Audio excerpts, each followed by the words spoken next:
Apocalipse capítulo 11. Quem não trouxe a Bíblia, basta erguer a mão. Nós temos Bíblias lá atrás e vamos fazer uma Bíblia chegar até o seu banco.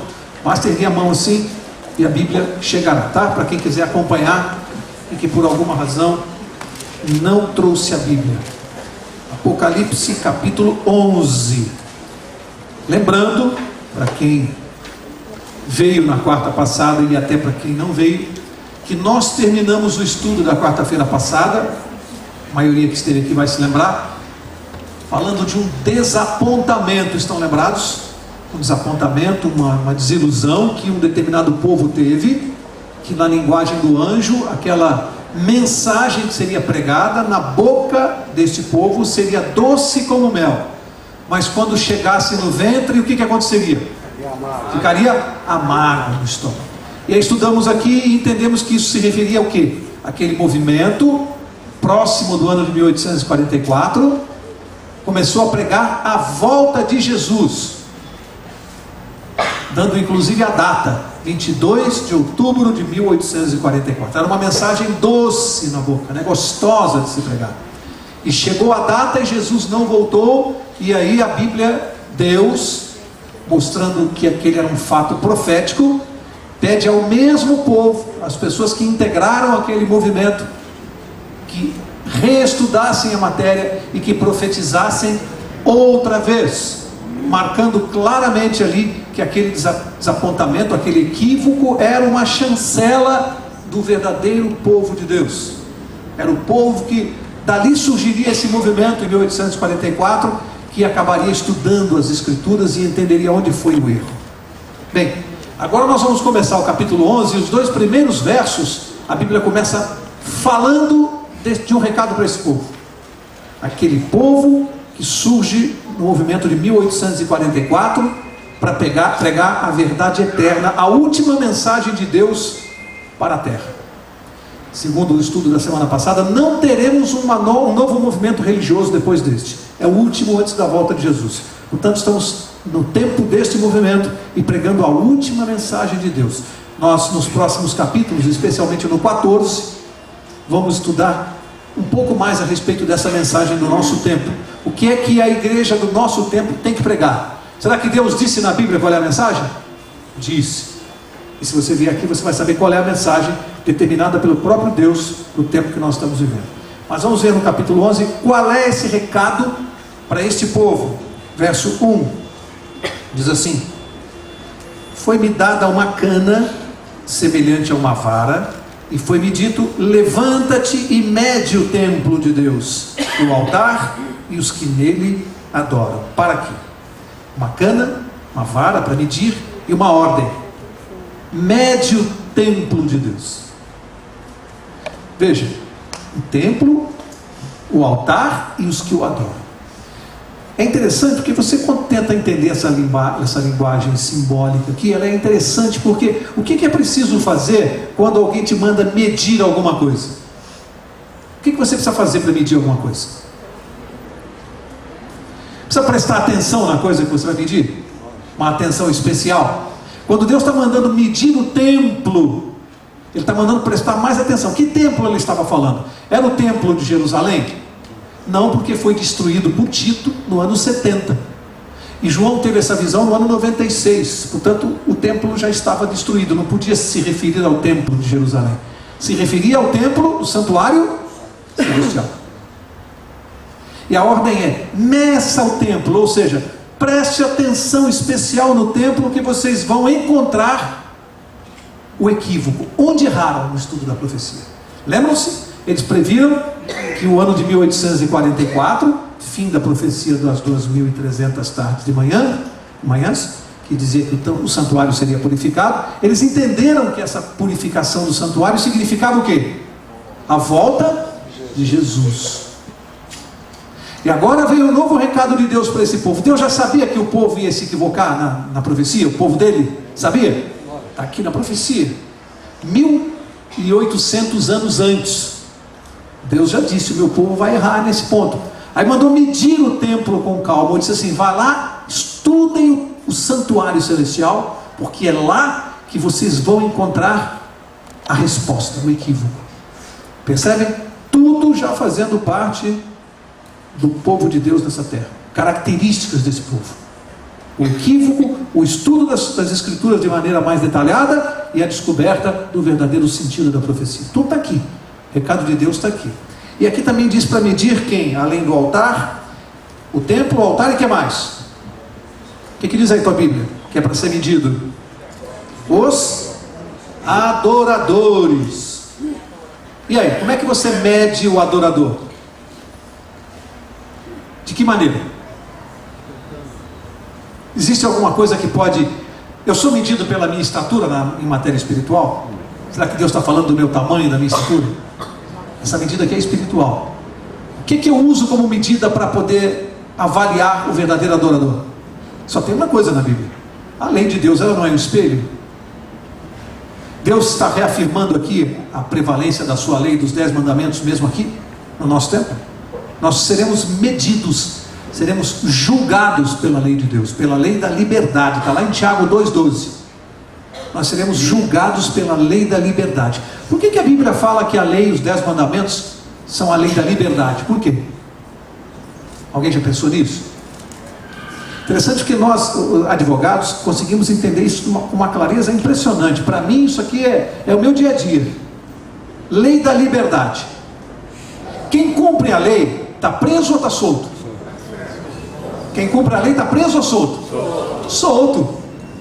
Por isso que a lei é da liberdade. Porque aqueles que guardam a lei de Deus, muito ao contrário de serem escravos, como tem gente que pensa, você vai ter que cumprir mandamento, você fica escravo. Não, Deus está dizendo que essa lei te dá liberdade. Eu me torno livre quando eu cumpro a lei de Deus. Da mesma maneira que quando eu cumpro as leis da sociedade, eu sou um homem livre. E quando eu desrespeito a lei dos homens, eu posso ser preso.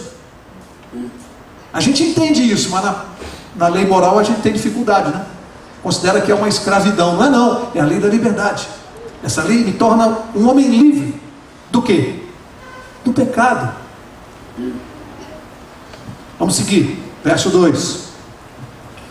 Mas deixa o átrio que está fora do templo, não o meças, porque foi dado aos gentios.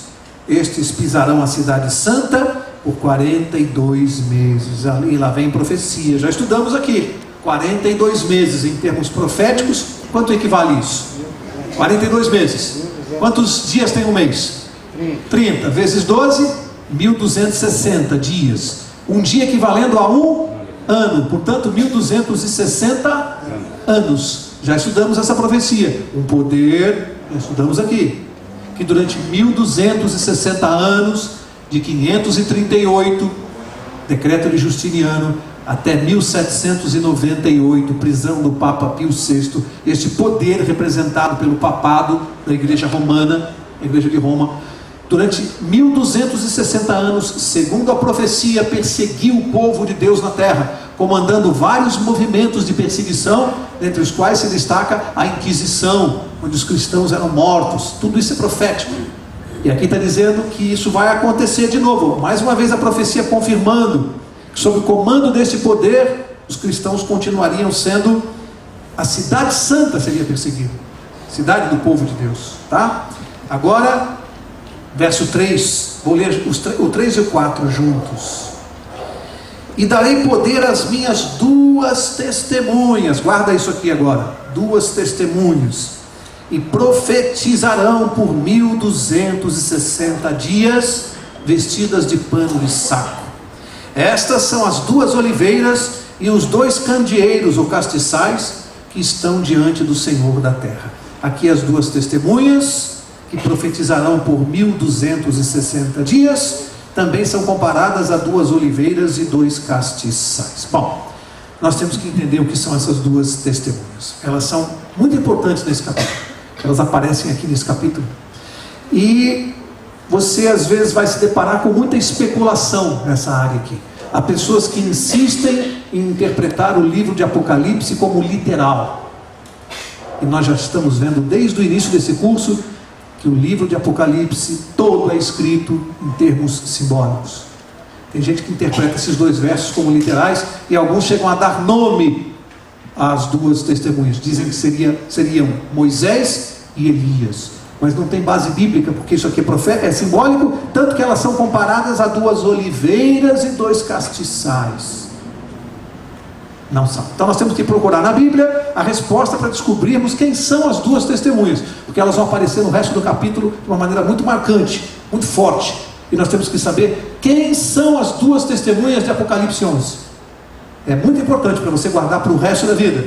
E aí nós vamos ter que usar a Bíblia aqui para podermos entender algumas coisas. Primeira, elas são comparadas, as testemunhas, a duas oliveiras e dois castiçais. Da oliveira, o que verte? O que sai da oliveira? Azeite. Azeite é símbolo do que na Bíblia? Espírito Santo. Os castiçais são portadores de quê? Luz. O que a Bíblia compara à luz? Salmo 109, verso 105. Lâmpada para os meus pés é tua palavra, luz para o meu caminho. O que a luz representa? É equiparada à palavra de Deus, que também é inspirada pelo Espírito Santo. Portanto, as oliveiras e os castiçais simbolizam a palavra de Deus. Quem são, portanto, as duas testemunhas? O Velho e o Novo Testamento. São as duas testemunhas de Deus. Elas profetizaram por 1260 anos, porque a profecia está toda aqui. A palavra de Deus, o Velho e o Novo Testamento são as duas testemunhas de Apocalipse 11, porque a linguagem aqui é simbólica. E tem mais. Jesus lá em Mateus 24, no verso 14, o que ele disse lá? Quem se lembra? Sermão profético. E este evangelho será pregado em todo o reino, em testemunho pelas nações, e então virá o fim. O evangelho é um testemunho. A palavra de Deus, o Novo e o Velho Testamento, também são um testemunho de Deus. Jesus disse isso, e somente após a pregação do evangelho a todo mundo é que viria o fim. E nós estamos vivendo nesse tempo da pregação do evangelho a todo mundo, tempo do fim, né? Estudamos aqui no capítulo passado. E por fim, lá em João 5,39, desculpem, eu não estou parando nessas passagens, porque nós temos muita informação hoje, e não vai dar para ler todos esses versos, mas quem quiser anotar ou depois pedir para mim, eu dou completo os versos que eu estou mencionando, mas eu estou mencionando para você poder anotar, tá? Falei de Mateus 24, 14, agora falei de Salmo 119, verso 105, agora eu vou falar de João 5,39, o que Jesus disse lá? São estas, se referindo à palavra de Deus, que de mim testificam. Portanto, as duas testemunhas testemunham o Velho e o Novo Testamento. Claramente, estas são as duas testemunhas de Apocalipse 11. E aí fala que estas testemunhas estão vestidas de pano de saco. Por que a Bíblia está dizendo isso? Que a palavra de Deus durante 1260 anos ficou vestida de pano de saco. É preciso entender o que simbolizava pano de saco no tempo bíblico, senão você não vai entender. O que simbolizava? Alguém se lembra? Alguém se lembra o que significava quando eles se vestiam de pano de saco? Alguém lembra? Sofrimento. Luto, tristeza. Eles se vestiam de pano de saco para guardar luto ou tristeza. Era uma questão assim de obscuridade, de depressão, luto. Por que a Bíblia ficou vestida de luto por 1260 anos? Por quê? Olha que coisa interessante. Até aquele tempo, que terminou em 1798, a Bíblia só existia em duas línguas. Quais eram? Hebraico e grego. Aramaico também. O Evangelho de Mateus foi escrito em aramaico, mas basicamente no hebraico e no grego, somente duas línguas. O que acontecia com o resto das nações? Da Europa, todos os povos que já existiam aqui até 1800. O que aconteciam? Eles entendiam a Bíblia? Não tinha tradução. Significa que quem lia a Bíblia? Somente os eruditos, os homens cultos, que falavam mais de uma língua, porque não era acessível ao povo comum. Não era em função da dificuldade da língua, por não entenderem, e não era pelo preço, porque até antes da imprensa, a Bíblia era manuscrita, escrita à mão, as cópias eram feitas à mão, uma a uma. A Bíblia custava muito caro. Há alguns autores que dizem que uma Bíblia no original chegava a custar mais que uma fazenda.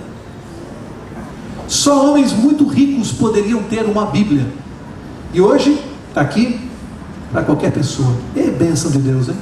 Você já parou para pensar que esse livrinho que está na tua mão, até 2 séculos atrás, custava mais caro que uma fazenda? Está aí na sua mão. Olha o que Deus faz. Custava muito caro. Quem tinha esse livro aqui, se considerava uma pessoa muito rica. Portanto, a Bíblia estava de luto porque ela não era acessível às pessoas.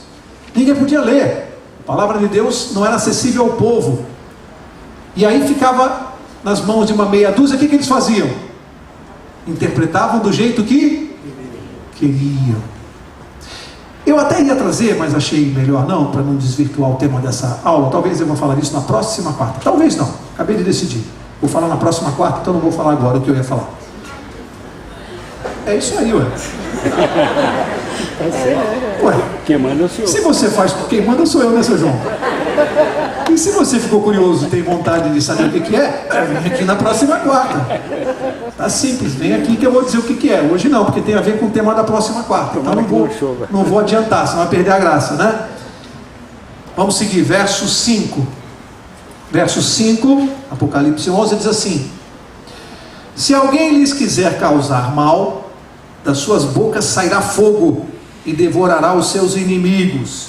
Se alguém lhes quiser causar mal, importa que assim seja morto. Verso 6.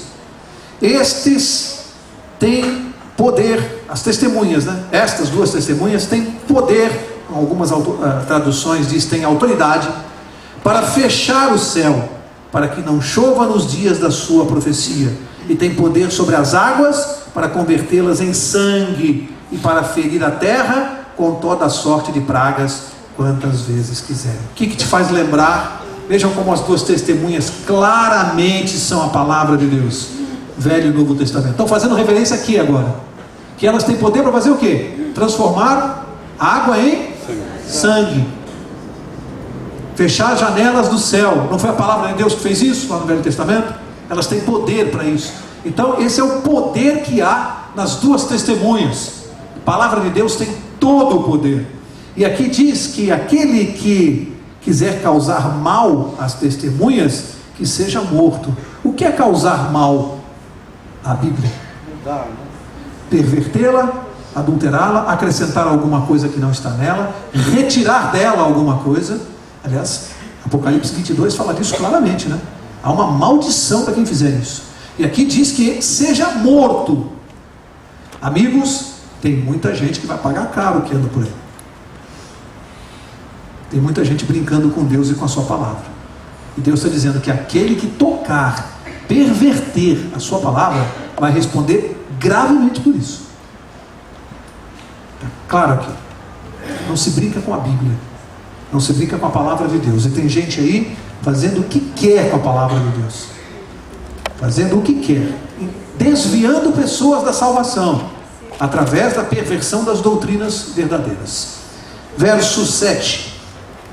Quando acabarem o seu testemunho, a besta que sobe do abismo lhes fará guerra e os vencerá e matará. Bom, agora surge um novo ingrediente aqui. Quando acabarem o seu testemunho, falando do poder anterior, já estudamos, terminou em 1798, lembra-se? Poder do papado, concluiu o seu trabalho. Aí diz que surge uma besta do abismo. O que é besta em Apocalipse? Reino ou poder. Está falando de um reino ou poder. Surge de onde? Do abismo. O que é abismo aqui? Ora, um poder ou um reino que surge do abismo. Abismo é caos, é lugar onde não há regra, não há nada, é uma confusão. Como a matéria aqui é espiritual, está falando de confusão de religiões, está falando de Babilônia. Poder que surge da Babilônia, da confusão de religiões, é um poder ateu, sim ou não? Obviamente, ou é um poder cristão? Não pode ser. Poder ateu. Aí você vai para a história, e aí eu pergunto, em torno de 1798, que poder a história revela ateu, que surgiu para batalhar contra o cristianismo? Qual foi o poder ateu histórico que surge para batalhar contra o cristianismo. Quem se lembra? Isso é história. A França, pastor. A Revolução Francesa. Você conheceu nesta terra algum poder mais ateu do que o poder que tomou conta da Revolução Francesa, que comandou? Eu vou dar alguns dados para vocês que eu colhi de livros e fiquei impressionado. Confesso a vocês que eu não tinha visto isso nem quando estudei no colégio, porque as escolas não vão a tantos detalhes do que foi que a Revolução Francesa fez.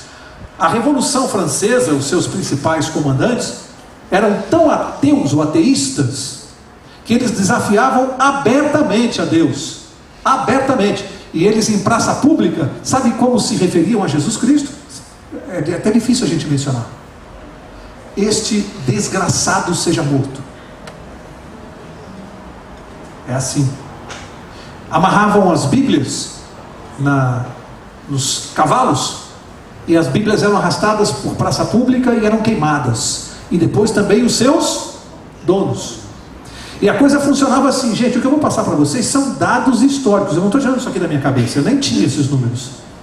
Eles tinham o costume de decapitar 50 cristãos por dia.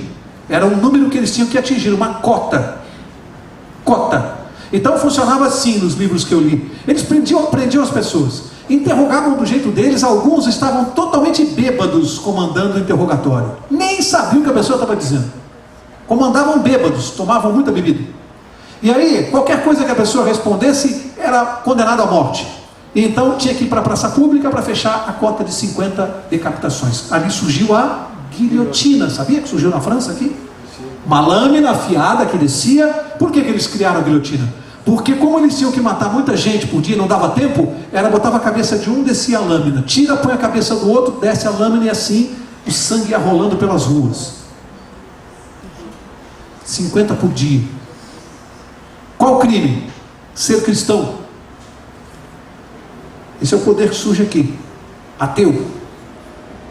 A batalha da Revolução Francesa, uma das marcas da Revolução Francesa, não era política, era religiosa, era a guerra contra o cristianismo. Interessante isso. Uma das bandeiras da Revolução Francesa era a guerra contra o cristianismo. Como a bandeira do nazismo era racista, era contra o povo judeu. E aqui a Bíblia começa a profetizar isto. Um poder que surgiria do abismo, um poder ateu, e passaria a batalhar contra o povo de Deus. Uma perseguição feroz, terrível.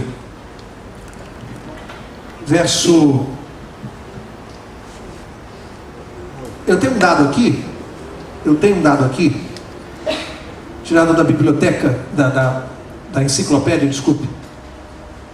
Dia 11 de setembro de 1793, é uma data histórica da Revolução Francesa. 11 de setembro de 1793. Foram mortos nas ruas de Paris 50 mil cristãos. Só nesta data. Uma data marcante. 50 mil cristãos foram mortos.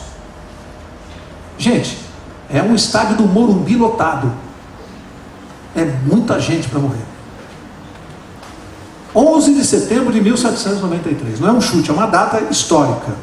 Verso 8. E os seus corpos jazerão na praça da grande cidade. Olha a profecia, dizendo aqui, que os corpos ficariam estirados na praça da grande cidade, que espiritualmente se chama Sodoma e Egito, onde o seu Senhor também foi crucificado. Qual é a grande cidade profética? Acertou a Bíblia? Que cidade é? Paris. Diz que espiritualmente ela se chamava Sodoma e Egito. Por que Paris foi, em termos espirituais, comparado a Sodoma e ao Egito? Pelas duas características da Revolução Francesa. Primeira, eu não disse que era o poder ateu? Vocês se lembram do Egito? O que o faraó falou? Não precisa buscar na Bíblia, anota aí, depois você lê em casa. Eu vou citar o verso, você pode buscar na sua Bíblia. É bom você anotar, porque esse é um verso muito forte. Êxodo capítulo 5, verso 2, você vai ler o seguinte na sua Bíblia: o faraó perguntando para Moisés: quem é o Senhor para que eu lhe obedeça a vós? O faraó falou: quem é Deus para que eu obedeça a ele? Desafiando o poder de Deus, uma característica do Egito dos faraós, o ateísmo. E qual era a característica de Sodoma? Todo mundo sabe. Por que Sodoma foi destruída? licenciosidade, permissividade, né? Apodreceu aquela sociedade no aspecto moral. As duas características da Revolução Francesa eram o ateísmo e a licenciosidade. Tudo era permitido, toda a imoralidade era permitida na França. Por isso, a cidade é comparada espiritualmente a Sodoma e Egito. Tudo isso é profecia. Tudo isso foi dito 1800 anos antes de acontecer. E aqui fala na grande cidade. Alguém tem dúvida que Paris é uma grande cidade? E aqui diz também onde o seu Senhor foi crucificado. Pergunto, Jesus foi crucificado em Paris? Por que a Bíblia diz onde o seu Senhor foi crucificado? Lembra-se o que Jesus falou? O que fizerdes aos mais pequeninos, a mim estarão fazendo. Este povo todo cristão massacrado, por que Jesus foi crucificado lá? Porque o que fizeram para o povo dele foi feito para ele. Por isso, simbolicamente, ele foi crucificado lá. Isso aqui é um simbolismo. O que fazem para o cristão, estão fazendo para Jesus. E como o massacre foi tamanho, espiritualmente ou simbolicamente, melhor dizendo, Jesus foi crucificado também em Paris, por aquilo que fizeram ao seu povo, pela monstruosidade. Ele também foi crucificado lá. Verso 9. Homens de vários povos, tribos, línguas e nações verão os seus corpos mortos por 3 dias e meio e não permitirão que sejam sepultados. Os corpos mortos por 3 dias e meio e não permitirão que sejam sepultados. 3 dias e meio. 3 dias equivale. Dia equivale a quanto em profecia? Ano. 3 dias e meio igual a 3 anos e meio. Ok? Vamos ver o que aconteceu aqui para a gente acompanhar historicamente. 3 anos e meio. Olha só. Em 1793, deixa eu pegar esse dado aqui, a data certa, está aqui, ó. 11 de novembro de 1793, a Bíblia foi abolida na França por meio de um decreto estatal. Abolida. Sabe o que significa isso? Alguém que, se você localizasse uma Bíblia na casa de uma pessoa, isso era motivo para ele ser morto. Que foi abolida pelo Estado. Era crime ter uma Bíblia. Ter. Não precisava nem ler, bastava ter. Era crime. Bem, aí o que aconteceu? Aconteceu que 3 anos depois, em novembro de 1796, depois de tanta pressão das nações, foi tomada uma resolução dando que a França admitia tolerar que você tivesse uma Bíblia. 3 anos. Aí alguém fala, mas a Bíblia, a profecia não eram 3 anos e meio? Acontece que essa resolução só foi promulgada em junho de 1797. 3 anos e meio. Exatamente como a Bíblia falou. Exatamente. Veja, para que se cumprisse a profecia, foi editada a tolerância, só foi promulgada 6 meses depois. Exatamente como a Bíblia previu. Verso 10. Depois daqueles 3 dias e meio, o Espírito de vida vindo de Deus entrou neles, e puseram-se de pé, e caiu grande temor sobre os que os viram. O Espírito... Não, eu pulei aqui, né? No verso 10, eu li o 11. Desculpe, vamos voltar, vamos ler o 10. Verso 10. Os que habitam na terra se regozijarão sobre eles, e se alegrarão, e mandarão presentes uns aos outros, porque estes 2 profetas tinham atormentado os que habitam sobre a terra. Quem são os 2 profetas ou as 2 testemunhas? Quem são? A palavra de Deus. O que ela vinha fazendo segundo aqui? Estava atormentando as pessoas. Então quando a Bíblia foi proibida, o que aconteceu? O povo ficou alegre e mandava presente um para o outro. Que coisa impressionante. Por que isso aqui, gente? Por que isso aqui? Vamos entender isso aqui? Conhece aquela história da empregada, que a patroa mandou ela limpar a casa? No dia seguinte ela tomou uma bronca, cheio de poeira nos móveis. Quando foi chamar a atenção da empregada falou assim, a culpa não foi minha. Quando eu limpei a casa, tinha acabado a luz, e estava tudo escuro e eu não pude ver. Aí ela disse assim, no dia seguinte, quando a senhora abriu a janela, o sol entrou, e aí mostrou a poeira. Então a culpa foi do sol, que mostrou a sujeira onde estava, porque quando eu estava na escuridão eu não via a sujeira. A culpa foi do sol? Tem gente que põe a culpa na Bíblia, sabe por quê? Como ela é luz, ela mostra todos os nossos defeitos de caráter, as nossas falhas, as nossas imundícies espirituais. Então tem gente que quer apagar a luz da Bíblia, quer viver na escuridão, porque na escuridão ninguém vê. Então quando proibiram a Bíblia, os ateus se alegraram, que legal, não tem mais ninguém vendo os meus defeitos, não tinha a Bíblia para apontar. Tem gente que ainda prefere viver na escuridão, tem gente que não gosta da Bíblia, porque ela mostra onde está o defeito, não gosta nem de ler, começa a ler e se irrita, porque começa a ver todos os seus defeitos de caráter. Então é melhor jogar esse livro fora. Está aqui, para quem quiser ver. Os defeitos, a luz, a Bíblia traz luz. Onde não há Bíblia, há escuridão espiritual. Verso 11.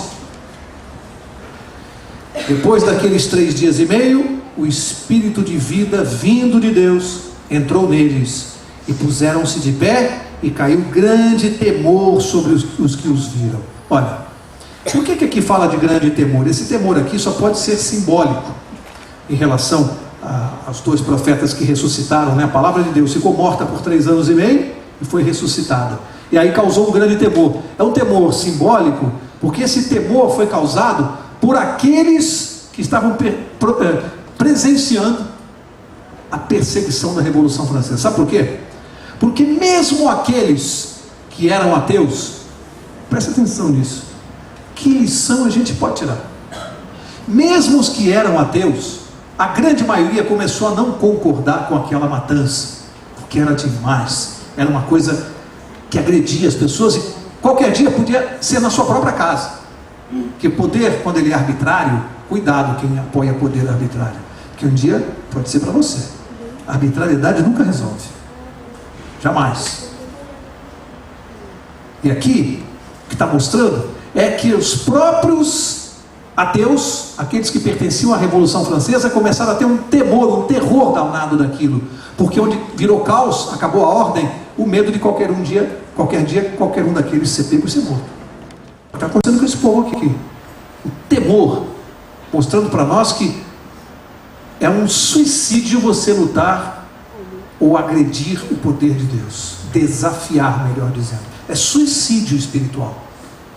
É suicídio. Aquele que desafia o poder de Deus, que desafia o céu, está cavando a sua própria sepultura.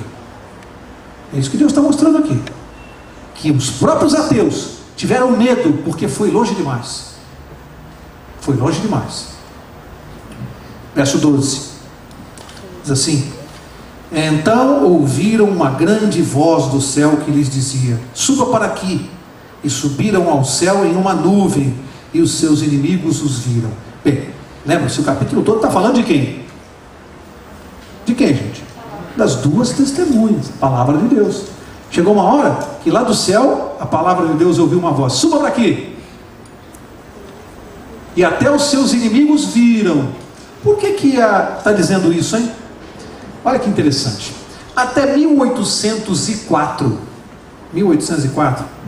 nós tínhamos, eu anotei aqui, a Bíblia traduzida em 15 línguas, exatamente 15 línguas, 1804. De 1804 para cá, hoje, pelas últimas estatísticas, nós temos a Bíblia traduzida e distribuída para 1280 idiomas diferentes. Amém. De 1804 para cá, de 15 línguas para 1280. E Jesus disse: o Evangelho será pregado a toda tribo, língua e nação, então virá o fim. Está acontecendo? 1280 idiomas. Quando Jesus falou isso, ele falou para 12 pescadores incultos, sem gráfica, sem imprensa, sem internet, sem nada. Cumpriu-se a profecia? O Evangelho está sendo pregado a todo mundo? 1280 línguas. Está aqui. Por isso que subiu ao céu. A linguagem é simbólica. Olha que coisa linda. A palavra de Deus subiu ao céu, se engrandeceu na terra, tomou conta da terra. Verso 13. Naquela mesma hora houve um grande terremoto. Outra vez aqui, ó, simbólico esse terremoto. Porque caiu a 10ª parte da cidade. No terremoto foram mortos 7.000 homens, e os demais ficaram atemorizados e deram glória a Deus do céu. Os demais, os que não morreram, ficaram como? Aterrorizados. Eu não estou falando que o pessoal da Revolução Francesa ficou assustado com o que eles estavam vendo, e diz que houve um grande terremoto, que foi exatamente esse terror espalhado, esse medo, esse pavor daquilo que eles estavam fazendo. Por que caiu a 10ª parte? Como é que está o verso aqui? Caiu a 10ª parte da cidade. Olha que coisa interessante. A França era um dos 10 dedos da estátua de Daniel? Sim ou não? Sim. A França é um dos 10 chifres do animal terrível de Daniel 7? Sim. A França é um dos 10 chifres do dragão de Apocalipse 13? Caiu a 10ª parte. Impressionante, né? Profecia. Foi destruído. A Revolução Francesa perdeu a guerra contra o cristianismo, porque ela foi embora e o cristianismo está aqui. Verso 14. É passado o segundo ai, o terceiro ai cedo virá. Interessante essa questão aqui de é passado o segundo ai, porque nós sabemos que o segundo ai encerrava a 6ª trombeta, e vimos que isso se encerrou, na verdade, na data de 11 de agosto de 1840, com a queda do Império Turco Otomano. Estudamos aqui, né? E ali era o segundo ai, a 6ª trombeta. Por que a Bíblia menciona o segundo ai após a Revolução Francesa, alguns anos depois da queda do Império Turco Otomano? 1840, e agora a Revolução Francesa, 1793, 33 anos depois. Por que o segundo ai vem depois da Revolução Francesa? Porque foi a maior perseguição do cristianismo na época.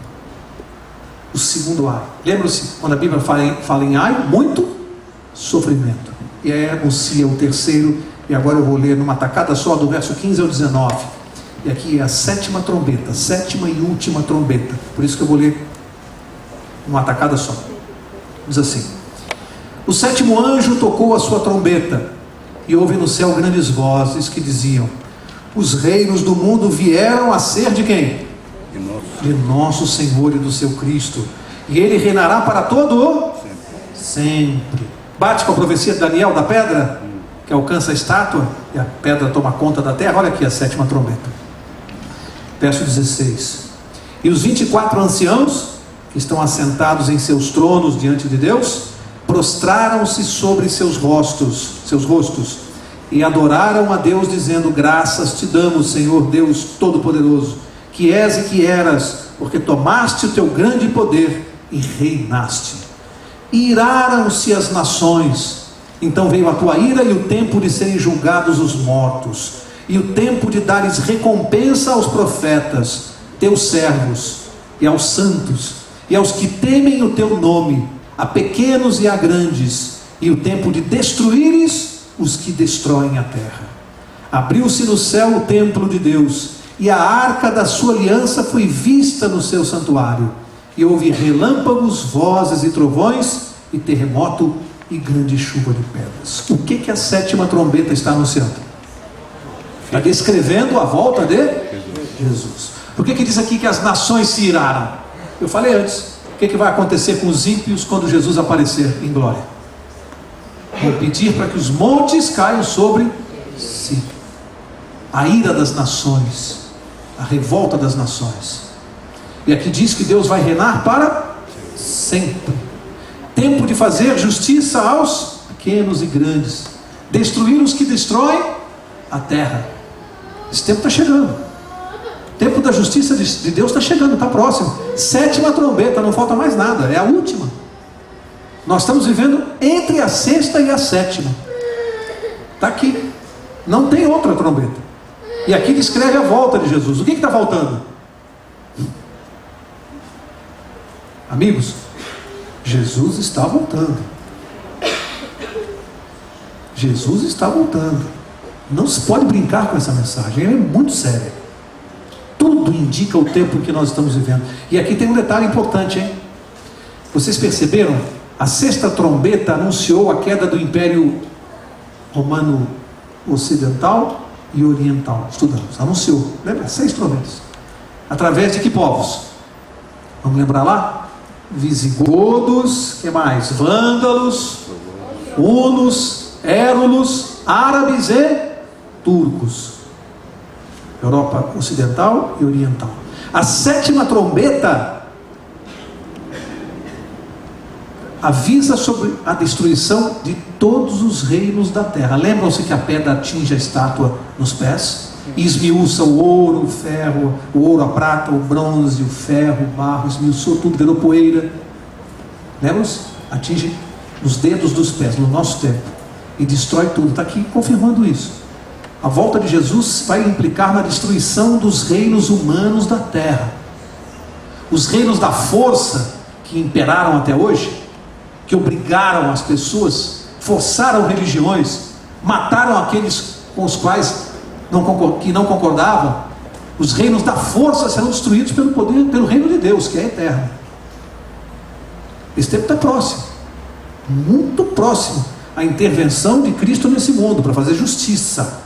Eu quero encerrar com uma ilustração que eu achei interessante, de um homem que trabalhava numa estrada de ferro, e houve ali um acidente num dos trilhos, e o trem ia passar, e ele tinha que avisar o trem quando estivesse próximo, sinalizar para que o trem não passasse por ali, porque ia descarrilar e muita gente ia morrer. E aquele homem ficou esperando, como o trem demorou muito, ele adormeceu no seu posto. E quando o trem passou por aquele trecho, descarrilhou realmente, e muita gente perdeu a vida, inclusive o maquinista. Então, abriu-se um inquérito, uma investigação, e foram interrogar o homem lá do posto, o vigia do posto. E fizeram várias perguntas para ele, e uma delas foi: qual foi o seu comportamento quando o trem estava se aproximando do local do acidente? E ele disse: eu corri, peguei a minha lanterna, fui para o centro dos trilhos e fiquei sinalizando com a minha lanterna para frente e para trás. Para frente e para trás, o tempo todo. Então os juízes olharam um para os outros e pensaram: bom, como é que o maquinista pôde não observar um sinal tão claro? Ele só pode ter dormido. E então absolveram aquele homem. Ao sair do tribunal, ele chegou na rua e confidenciou com seu amigo: puxa vida, ainda bem que o tribunal não me fez uma pergunta. O amigo perguntou: que pergunta? Eles não me perguntaram se a minha lanterna estava acesa. Com a luz apagada, tem gente com a lanterna apagada. A palavra de Deus para esse mundo que está aí perdido vai brilhar através das nossas lanternas. Deus confiou a nós, é a nossa lanterna que vai salvar muita gente pelo poder de Deus. Mas a nossa lanterna tem que estar acesa. Será que alguns de nós estamos com a lanterna na mão, sinalizando, mas com a luz apagada? Você já pensou no tamanho da sua responsabilidade e da minha? Deus nos entregou na mão a lanterna, mas a nossa luz tem que estar acesa. Tem muita gente aí fora que só vai se salvar se nós sinalizarmos com a palavra de Deus. Tem gente aí fora perdendo a salvação por nossa culpa. Jesus está voltando, está claro aqui, o tempo está muito próximo.